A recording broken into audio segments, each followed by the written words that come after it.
بسم الله الرحمن الرحیم. جیزله کی ضلع نه راغلی یم، طبي مراد نه تعلق نه طبي مراد مې کلی ده.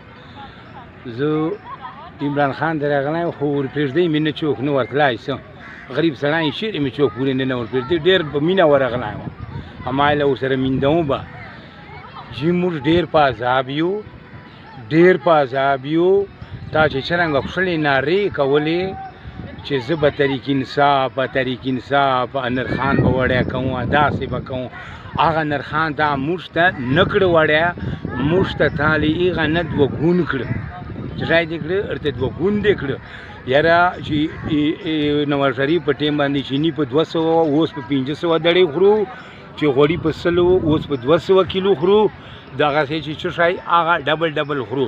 زه موږ خو ته خو خانه باغیچې چې ناست اسلام آباد خو باغیچه ده، موږ لکه خو ډېره وچوبه ده، وکرو او ورېبو ونه ریبو باران په مونږ نسي هغسې پاته سي. موږ ته د خواسته کوو خدای دې وړ عمر بیا کپو، موږ ته شیان وړیا که غریبانو ته اکه نه وړیا که خدای دې 2 ورځې مکه پتم چې دا 2 ورځې دا دې خدای مکه پتم هله هغه بغیره دغه 2 کاله دي دا به تیر کو که سختي که خوشي دا به تر تیر کو، خو بیا به راشي نه به بیا انشاءالله که دا حالات و انشاءالله ته به میوالي چې یکلي منبر نسې جوړ ځای به یکلي منبر به نسې جوړ.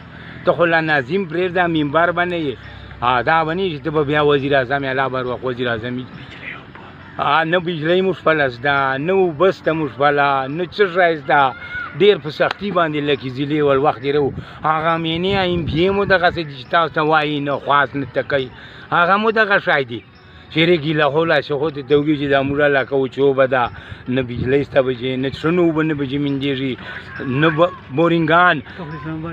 ته خو اسلام آباد خو خانه باغیچه د باغیچې چې پروت تا ته موږ څه پته لګېږي.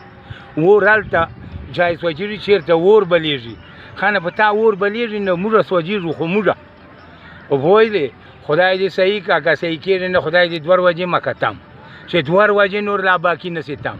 ته خو لا 2 کاله خو ډېر لرې دي. سړی ته هغه خندني دي شیرشوي چې هغه نواز شریف وزیرداري دو موږ دا نه وایو چې هغه موږ پلار دي، خو هغه ښه و سړی موږ ته که ده قرضې یې راخستې که دو بل څه شی راخستې موږ ته خو یې نرخان صحیح راکول.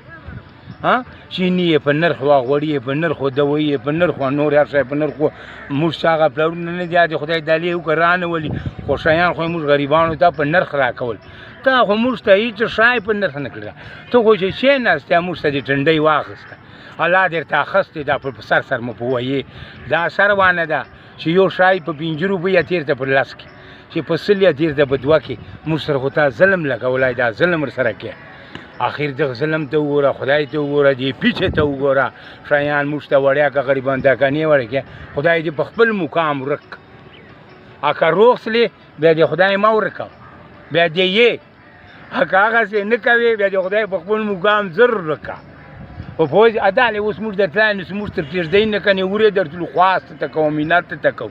څرنګه نارې دې کولې بنو ډېرې چې بنو چې یاره بنو ضلع تا غوندې دورانې غوندې سټه مو ته ړنګه کړه خلکو، ډېرې چې په زرمان غوندې سټه مو ته ړنګه کړه. دغه ته نه ګورې چې موږ سره ته د ظلم کوې یا زیاتی کوې. موږ چې خپله ولاړ وي میرالله مو ته ترپاس کړی، تا ته موږ واړه مرپاس کړی، ته دغه چې بیا موږ سره ظلم او زیاتی کوي. یاره په پکار ده چې ته راغلی صوبه سرحد ته لا دغه الیکشنو د چې روباسلې صوبه سرحد خلکو روباسلې چې که دا صوبه سرحد خلک نه وای پنجاب خو اوس روباسلې اول صوبه سرحد روباسلې دې میدان بیا به دې صوبه سرحد درباسي. که دغسې وي صوبه سرحد به دې له غونډې دنیا پاته کوي. دا بیا غونډ صوبه سرحد ته یو ځای ده ځکه چې غریبان دې له وږې مړه کړه، له تندې دې مړه کړه، بجلی نشته، اوبه نشته، خوراک نه میندېږي. داڼې په 6,000 روپۍ ته موږ ته ګونۍ سده 6,000 موږ ګونۍ کوای شو، چیني په 500 دړۍ کوای شو، غوړي په 200 کیلو کوای شو، دوایي چې دوای په 200 دا په 400 موږ خوړای شو. دا ظلم ته وایي چې دا اوله نه دا حکومت ما دا دوام بیا ما راځي. که دغسې دی په د دوام چې دی لا تنګ دي دا دوام کاله مکې تېر که روغ سلې خدای دې 20 کاله نور تم که دا حال دی چې دا کوم دی دا خدای دې دغه 2 کاله نه کې در باندې تېر